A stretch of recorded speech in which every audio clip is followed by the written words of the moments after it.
कई तरह की हेल्थ रिलेटेड प्रॉब्लम्स होती हैं एंड उनमें से कुछ ऐसी होती हैं जिन्हें अक्सर नजरअंदाज किया जाता है। वेरिकोज वेन ऐसी एक प्रॉब्लम है। कई बार आपने देखा होगा कि कुछ लोगों के पैरों की नसें नीले रंग की, सूजी और उभरी हुई नजर आती हैं। इसे ही हम वेरिकोज वेन या वेरिकोसिटी कहते हैं। आज के इस वीडियो में हम जानेंगे वेरिकोज वेन के बारे में। क्या होता है वेरिकोज वेन, इसके सिम्टम्स क्या हैं, साथ में इसके बचाव के तरीके डिस्कस करेंगे।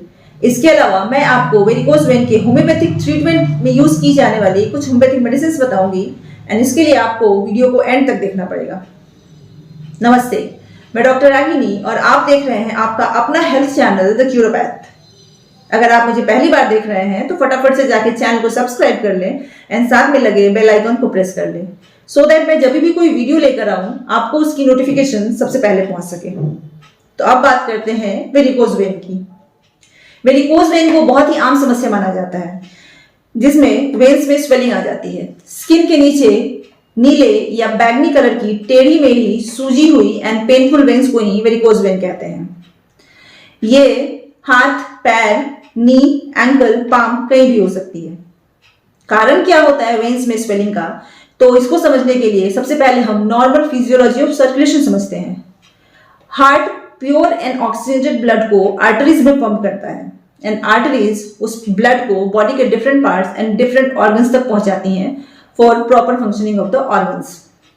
एंड वेन्स का काम होता है इम्प्योर एंड डीऑक्सीजनेटेड ब्लड को बॉडी के डिफरेंट ऑर्गन से कलेक्ट करके हार्ट तक पहुंचाना।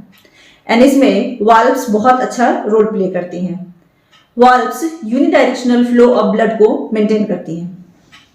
लोअर एक्सट्रीमिटी या फिर लोअर एब्डोमेन से जो वेन्स ब्लड कैरी करके हार्ट तक पहुंचाती हैं उनको अगेंस्ट ग्रेविटी वर्क करना पड़ता है। मीन्स नीचे से ऊपर की तरफ ब्लड फ्लो करवाना पड़ता है एंड इस प्रोसेस में वाल्व्स का बहुत अच्छा रोल होता है।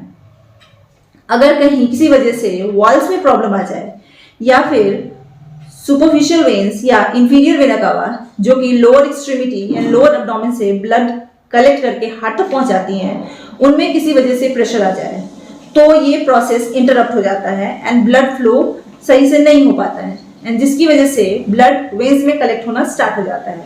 इसे ही हम वेरिकोज वेन कहते हैं। वैसे तो वेरिकोज वेन की प्रॉब्लम किसी को भी हो सकती है, लेकिन कुछ लोग ऐसे होते हैं जिनमें वेरिकोज वेन के चांसेस ज्यादा होते हैं। जैसे कि नंबर 1, वैसे लोग जो बहुत देर तक खड़े रहते हैं या फिर बहुत देर तक पैर लटकाकर एक ही पोजीशन में बैठे रहते हैं। नंबर 2, फैमिली हिस्ट्री है अगर वेरिकोसिटी की तो चांसेस रहते हैं कि नेक्स्ट जनरेशन में भी mild symptoms of varicose vein दिखे। नंबर 3, अगर आप ओवरवेट हैं, इफ यू आर ओबीस तो भी you are more prone to develop varicose vein. Number 4, pregnancy के टाइम में मैक्सिमम फीमेल्स को वेरिकोज वेन की प्रॉब्लम हो जाती है and almost 40% females during pregnancy varicosity से सफर करती हैं। एंड नंबर 5 इज एज बढ़ने के साथ साथ वेन्स एंड वाल्व्स अपनी फ्लेक्सिबिलिटी खो देती है जिसकी वजह से वेन्स में टेंशन बढ़ जाता है एंड ब्लड ऑपोजिट डायरेक्शन में फ्लो होना स्टार्ट हो जाता है एंड ये भी एक वेरिकोज वेन का कारण है। अब बात करते हैं वेरिकोज वेन के सिम्टम्स क्या होते हैं। तो just beneath the skin veins dark बैगनी या फिर नीले रंग की उभरी हुई दिखाई देती हैं। रोप की जैसी टेढ़ी मेढ़ी एंड सोलिन वेन्स होती हैं। लोअर एक्सट्रीमिटी में पेन एंड हैवीनेस रहता है। बर्निंग पेन या चुभने जैसा pricking pain and muscle cramps भी रहते हैं। बहुत देर तक खड़े रहने या बहुत देर तक बैठने के बाद पैरों में जलन, खुजली और दर्द बढ़ जाता है। तो ये सारे सिम्टम्स वेरिकोज वेन के हैं। बचाव की बात कर ले, ऐसे कौन से तरीके हैं जिनसे हम बहुत हद तक वेरिकोज वेन की पॉसिबिलिटी को कम कर सकते हैं। तो सबसे पहले तो एक्सरसाइज करें, अपना वेट मेंटेन रखें, खाने में low sodium and high fibrous diet लें, high heels and tight socks को अवॉइड करें, बहुत देर तक खड़े नहीं रहें। अगर बहुत देर तक बैठना पड़े तो टाइम पे अपनी बैठने की पोजीशन चेंज करते रहें एंड सबसे इंपॉर्टेंट चीज, सोते टाइम अपने पैरों के नीचे एक पिलो लगाएं जिससे कि आपके पैर थोड़े एलिवेटेड रहते हैं। इससे क्या होगा, वेन्स को लोअर एक्सट्रीमिटी से ब्लड हार्ट तक कैरी करने में इजी होगा। अब आते हैं हमारे मेन टॉपिक की तरफ। बात करते हैं वेरिकोज वेन के होम्योपैथिक ट्रीटमेंट की।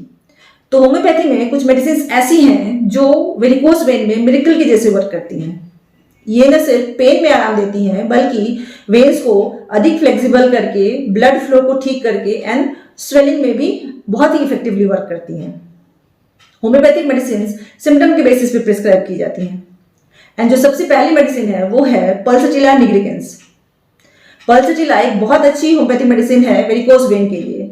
जब छूने से वेन्स वार्म फील हो, गर्म महसूस हो, बहुत ज्यादा पेन हो, बिना किसी सपोर्ट के पैर नीचे लटकाने में दर्द हो, जब पेन एंड जलन बहुत ज्यादा हो, तब हम पेशेंट को पल्सटिला प्रिस्क्राइब करते हैं। Pulsatilla varicose vein during pregnancy के लिए भी बहुत ही अच्छी होम्योपैथिक मेडिसिन है। Then we have lycopodium clavatum. जब अफेक्टेड पार्ट में पेन हो एंड स्टिफनेस यानी कि अकड़न हो और हल्की सी झुंझुनाहट या फॉर्निकेशन फील हो, पैरों को नॉर्मल पोजीशन में रखने में भी अनबियरेबल पेन हो, तो इस कंडीशन में लाइकोपोडियम देने से फायदा होता है। वेरिकोज वेन की प्रॉब्लम को क्योर करने के लिए हेमामिलिस वर्जिनिका का काफी अच्छा रोल है। यह नसों की प्रॉब्लम को दूर करके ब्लड फ्लो को बेहतर बनाने में काफी यूजफुल है। वेरिकोसिटी में वेन्स में ब्लड कलेक्ट होने लगता है, जिसकी वजह से वेन्स में स्वेलिंग आ जाती है एंड ये मुड़ने लगती हैं एंड इस वजह से पैरों में भारीपन आ जाता है।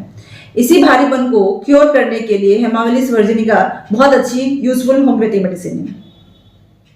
वेरिकोज वेन की कंडीशन में जब पेशेंट पैर नीचे की तरफ लटका कर बैठते हैं तो ऐसा लगता है जैसे बॉडी का पूरा ब्लड पैरों में आकर जमा हो गया हो। ऐसी कंडीशन में पैर बिल्कुल भारी हो जाते हैं और पैरों की नसें मोटी हो जाती हैं। तो जब पैर भारी एंड पैरों की नसें मोटी हो जाएं तो ऐसा लगता है जैसे कि पैर फट जाएगा। ऐसे सिम्टम्स में जब हम पेशेंट को पाइपेरा बेरस प्रिस्क्राइब करते हैं तो पैरों का भारीपन कम हो जाता है, साथ ही वेन्स में ब्लड फ्लो रेगुलेट हो जाता है। वेरिकोज वेन से सफर कर रहे हैं वैसे लोग जिनको ज्यादा देर खड़े होने या चलने पे पैरों में दर्द हो, रात को पैर बिल्कुल ठंडे एंड मॉइस्ट फील हो, ऐसा लगता है जैसे कि पैरों में कोई गीला कपड़ा पहन रखा हो, वेरिकोज वेन में बिल्कुल भी पेन नहीं हो, तो हम उन पेशेंट्स को किलकेडिया कार्ब प्रिस्क्राइब करते हैं। तो ये थी वेरिकोज वेन के ट्रीटमेंट में यूज की जाने वाली कुछ होम्योपैथिक मेडिसिन। लेकिन आप किसी भी बीमारी में कोई भी मेडिसिन बिना किसी डॉक्टर के कंसल्टेशन के कंज्यूम नहीं करें, क्योंकि किसी बीमारी का ट्रीटमेंट बहुत हद तक उसके कॉज पर डिपेंड करता है एंड डॉक्टर आपकी कंडीशन में आपकी बीमारी के कॉज का पता लगाने के बाद ही एक सही मेडिसिन एंड सही डोज का सिलेक्शन करते हैं। तो सेल्फ मेडिकेशन आपके लिए बहुत बार प्रॉब्लमेटिक हो सकता है। इसके लिए जरूरी यह है कि आप कोई भी मेडिसिन कंज्यूम करने से पहले अपने डॉक्टर को कंसल्ट करें एंड फिर उनके अकॉर्डिंग ही ट्रीटमेंट स्टार्ट करें। तो आज की इस वीडियो में इतना ही। मेरा ये वीडियो आपको कैसा लगा कमेंट में लिखकर बताएं। If you find this useful then do share it with your loved ones. मिलूंगी द क्यूरोपैथ के नेक्स्ट वीडियो में किसी दूसरे हेल्थ रिलेटेड टॉपिक के साथ। जब तक के लिए आप अपना और अपनों का ख्याल रखें। Do take very good care of yourself and your family. Thank you so much.